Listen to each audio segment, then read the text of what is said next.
Doctor Sunita शामगाव, KEM रुग्णालयामध्ये रोग प्रतिबंधक व सामाजिक शास्त्र विभाग यामध्ये मी प्रोफेसर म्हणून कार्यरत होते आणि मी तिथे 39 वर्ष काम करून रिटायर झाले. माझं जास्तीत जास्त काम लहान मुलांमध्ये आणि गरोदर स्त्रिया आणि स्तनदा मातांवरती आणि बचत गट यांच्यामध्ये होतं. आज मी तुम्हाला वैयक्तिक स्वच्छता आणि परिसर स्वच्छता याबद्दल तुम्हाला मी जानकारी देणार आहे. तर वैयक्तिक स्वच्छता म्हणजे काय? आपण जसं शरीराची काळजी घेतो तसंच आपल्याला आपल्या शरीराची स्वच्छता देखील केली पाहिजे. रोज सकाळी उठल्याच्या नंतर आपण दात घासले पाहिजे. दात घासताना लक्ष दिलं पाहिजे की दात ब्रशनी आणि वरती खाली खालून वर असे ब्रश करायचे.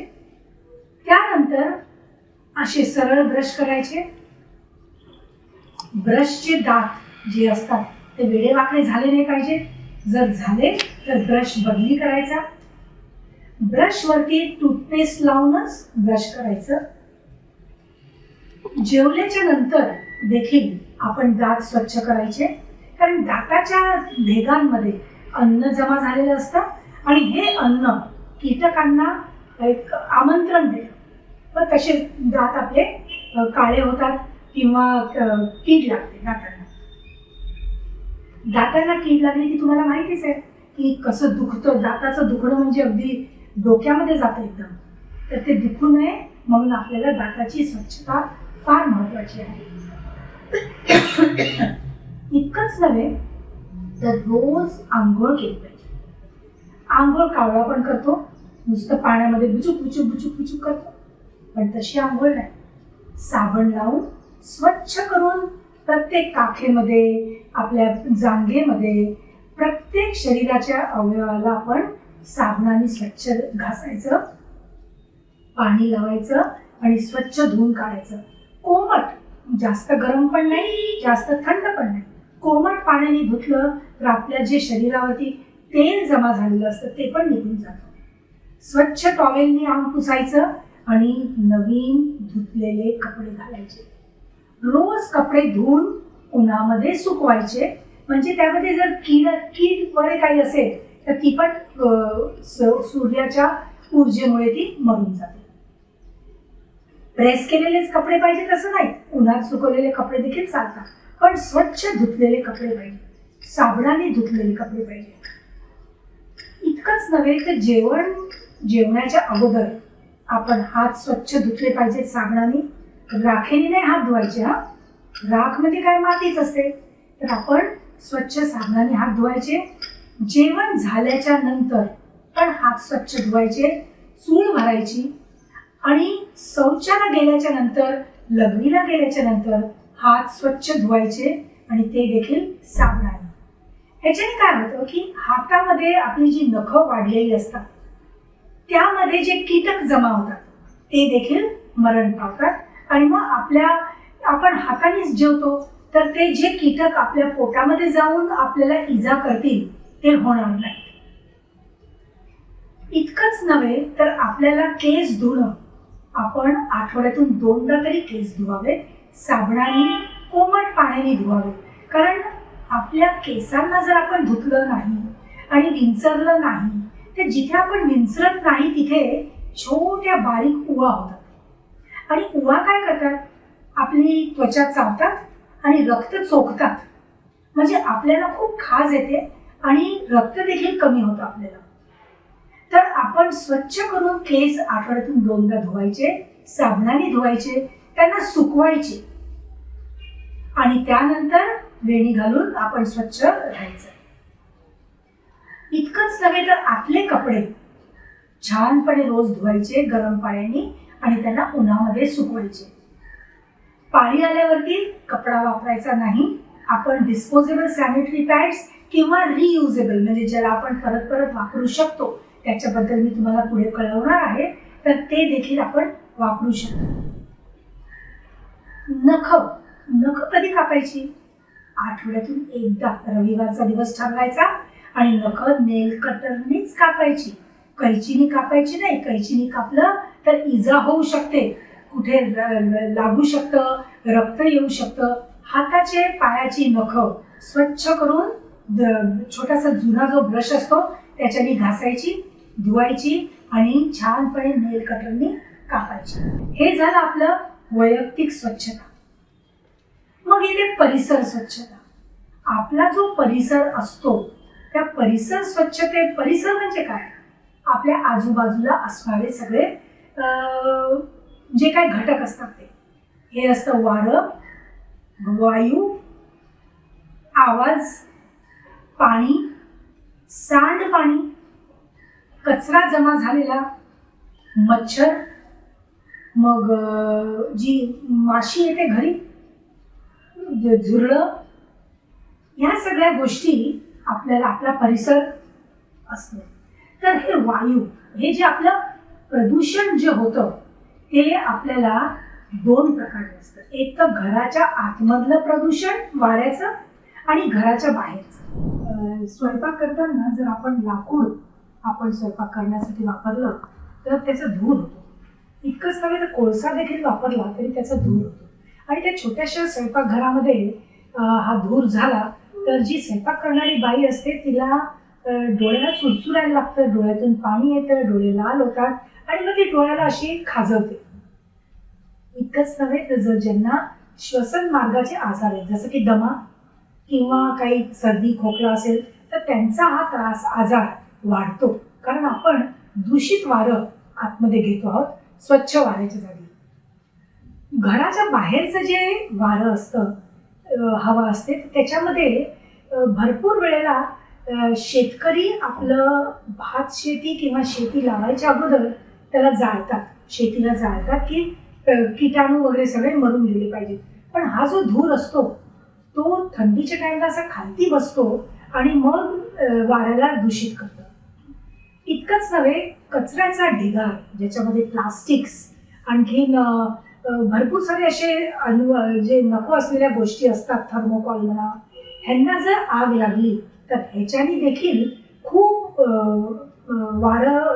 हवा जी आहे दूषित होते आणि आपल्याला श्वसन मार्गाचे आजार सुरू होतात. तुम्ही बघितलं असेल थंडीमध्ये धुकं जमतं. धुकं म्हणजे काय? हे जे वरचे जे धूर किंवा जे वस्तू असतात ते खालती येतात, कारण वारं थंड असतं आणि थंड वारं खालती जड असतं आणि ते खालती येतं. म्हणून बघण्यात आलेलं आहे की सर्दी, खोकला, दमा हे सगळे आजार थंडीच्या टाइमला जास्त असतात. आता आपण बोलूया पाण्याच्या बद्दल. पाणी 24 तास जर असेल तर आपण पाणी साठवून ठेवत नाही. पण जर पाणी आपल्याला नुसतं सकाळ संध्याकाळ येत असेल तर आपण पाण्याला साठवून ठेवतो. कशासाठी साठवून ठेवतो? एक तर कपडे धुवायला, हात धुवायला, आंघोळीला बाहेरच्या ड्रममध्ये साठवतो किंवा पिण्याचं पाणी ते आपण साठवतो. तर पाणी ज्यावेळेला आपण साठवतो तर त्याला एक घट्ट झाकण पाहिजे, कारण जर छोटं जरी एक छिद्र असेल तर त्याच्यातून फिमेल जी मादा मच्छर असते ती आतमध्ये शिरते आणि त्या पाण्याच्या लेअरवरती अंडी घालते. 5 दिवस जर हे पाणी स्थायी राहिलं तर त्याच्यामध्ये मच्छराची उत्पत्ती होते. हे मच्छर कोणचे? मलेरिया, डेंग्यू, लेप्टोस्पायरोसिस हे सगळे आजार या सगळ्या मच्छरांमुळे होतात. म्हणून दर 5 दिवसांनी हे जे बाहेर आपण ड्रम मध्ये पाणी भरतो ते ड्रम रिकामा केला पाहिजे, त्याला उपडा केला पाहिजे. त्यामध्ये जर थोडंसं जरी पाणी राहिलं तरी त्यामध्ये मच्छर राहू शकतात. झाकण नुसतं कधी कधी काय असतं, नुसतं एक लाकडाची फळी असते, लाकडाच्या फळीला छिद्र असतात आणि त्याच्यातून मच्छर आतमध्ये जातो. तर हे मच्छर जी मेल मच्छर असतो तर ती नर जो असतो तो फ्रूट ज्यूस आणि फळं हे खातो, पण जी मादा असते तिला माणसाचं रक्त पिऊनच तिच्या अंड्यांमधून पिल्लं निघू शकतात. म्हणूनच तिला फिमेल जी असते, मादा असते, तीच मनुष्यांना चावते. म्हणून आपल्या आजूबाजूला पाणी साठणं हे अतिशय चुकीचं आहे. घरी असं भरपूरदा बघितलेलं आहे की टँक्स असतात वरती लावलेले आणि त्याचं झाकण नसतं. मग त्याच्यामध्ये किती मच्छर होतील तुम्हाला काही अंदाज नाही, कारण त्याची उत्पत्ती तर होतच राहते आणि हेच मच्छर आपल्याला येऊन चावतात. तसंच नव्हे, इतकंच नव्हे तर आपल्याला जी माती, आपण ज्या मातीमध्ये राहतो त्या मातीमध्ये जर बिना चपलांचं जर आपण चाललं तर आपल्या पायामध्ये छोटे छोटे भेगा असतात, त्याच्यातून जंतांची अंडी आतमध्ये शिरतात आणि ती आपल्या रक्तामध्ये जाऊन आपल्या पोटामध्ये जातात आणि असा एक हुक असतो त्या किटाणूंना, त्या जंतांना. ते हुक जाऊन अडकतं आणि जिथे ते हुक अडकतं तिथून रक्तस्राव होतो आणि म्हणूनच एनिमिया, ज्याला आपण पंडुरोग म्हणतो, बिना चपलांनी लहान मुलं रस्त्यावरती चालली, कारण काय होतं उघड्यावरती शौच केलेला जातो आणि हे किटाणू आपल्याला पायामधून आतमध्ये जातात. तर बिना चपलांचं कधीच चालायचं नाही आणि उघड्यावरती तर शौच करायचं नाही. शौचालय असतात त्याच्यामध्ये जाऊन करायचा, कळलं ना? इतकंच नव्हे तर हात देखील स्वच्छ धुवायचे जेवणाच्या अगोदर आणि शौच केल्याच्या नंतर. आपल्या घरातला जो कचरा आहे, आपण घर तर स्वच्छ करतो आणि कचरा जाऊन आपण कचरा पेटीमध्ये घालतो. आता कचरा पेटीच्या आतमध्ये किती लोक कचरा घालतात आणि कचरा पेटीच्या आजूबाजूला किती लोक घालतात, हे एक मोठं प्रश्नचिन्ह आहे. जायचं, प्लास्टिकमध्ये कचरा भरायचा आणि दुरून असा फेकून यायचा. मग ते कधी कधी ते निशाणा आतमध्ये जातो, कधी कधी बाहेर जातो आणि मग गाई म्हशी हे सगळं प्लास्टिक खातात आणि त्यांना देखील इजा होते. इतकंच नव्हे, भाजीपाल्याचा जो कचरा असतो तो त्याच्यामुळे उंदीर होतात या कचऱ्याच्या ढिगाऱ्यामध्ये आणि उंदीर तर तुम्हाला माहिती आहे प्लेग करतो. उंदीरमध्ये जी पिसवा असते ती पिसवा अंगावरती उंदराच्या असते आणि जेव्हा उंदीर मरतो तेव्हा ती पिसवा माणूस जर बाजूनी गेलेला असेल तर त्यांना चावते आणि ह्या पिसवामुळे आपल्याला प्लेग होतो. प्लेगचा आजार तुम्ही पिक्चरमध्ये वगैरे बघितलाच असेल. किती ना किती उंदीर मरतात आणि माणसं मरतात, कारण प्लेग झाला की आता तरी औषधं आहेत प्लेगवरती, पण तरी त्यावेळेला औषधं नव्हती.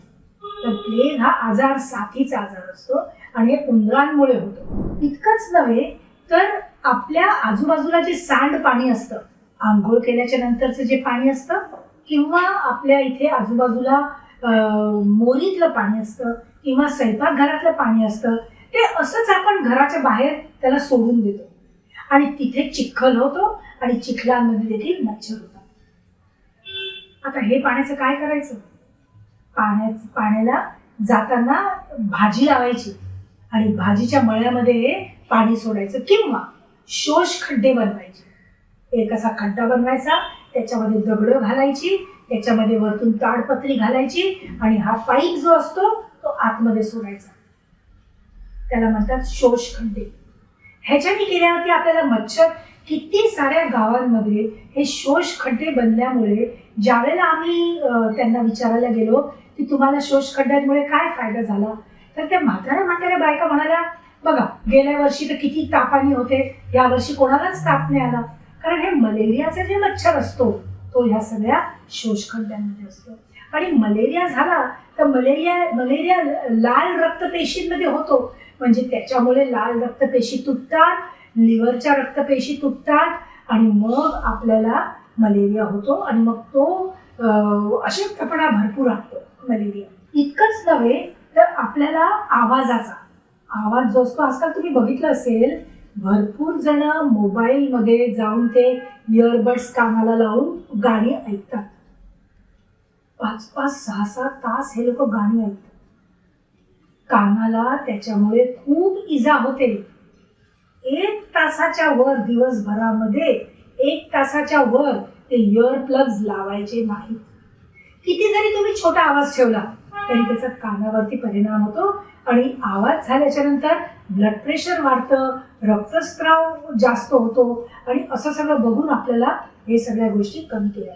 आवाजाचं म्हटलं तर आपल्याकडे एक पद्धत असते, बारसं, लग्न, साखरपुडा, त्याच्यामध्ये मोठ्या जोरात जोरात लाऊडस्पीकर लावतात. लाऊडस्पीकर इतक्या जोरात लावतात की आजूबाजूला वयस्कर व्यक्ती असेल, पेशंट असेल, त्याचं बिलकुल भान नसतं आणि त्यांना काय त्रास होईल हे देखील. आणि जिथे लाऊडस्पीकरचा तोंड असतो त्यांना तर विचारूच नका, त्यांना इतक्या जोरात. आणि काय गाणी काय हे जर आपण जर कमी प्रमाणात केलं तर समाजाला देखील त्रास होणार नाही. इतकंच नव्हे, गणपती विसर्जन, इथे एक गाणं तिथे दुसरं गाणं आणि नाच आणि ड्रम ढोल, बापरे, हे सगळ्या गोष्टी कानांना इजा करतं आणि आपलं ब्लड प्रेशर वाढतं, त्याच्याने झोप लागत नाही रात्री. या सगळ्या गोष्टी कमी करण्यासाठी आपल्याला जे प्रदूषण जे आजूबाजूला आहे, ज्या गोष्टींनी आपल्याला त्रास होतो त्या गोष्टी करू नयेत.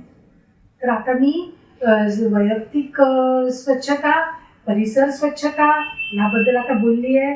लक्षात ठेवा लहान मुलांनो, बिना चपलाचं चालायचं नाही जमिनीवरती. दुसरं म्हणजे की वैयक्तिक स्वच्छता अगदी छानपणे पाळावी, ज्याच्याने तुमचं स्वास्थ्य चांगलं राहील. परिसर स्वच्छताने समाज चांगला होईल. सांडपाणी आणि आपलं जे कचरा जो जमा झालेला असतो त्यांना कधी जाळू नका. आणि वायर असतात ना, वायर ज्या इलेक्ट्रिकच्या वायर, त्यांना जाळून त्यातलं आतलं कॉपर काढतात, ते पण फार काळं काळं धूर येतो त्याच्याने आणि खूप वाईट, त्याच्याने कॅन्सर देखील होऊ शकतो. त्या सगळ्या आजार वाढलेले आहेत, हे सगळं या प्रदूषणामुळेच वाढलेले आहे. तर आता आपल्याला आपली जबाबदारी, नागरिक जाणकार नागरिक समजून आपल्याला समाजाची काळजी घेतली पाहिजे.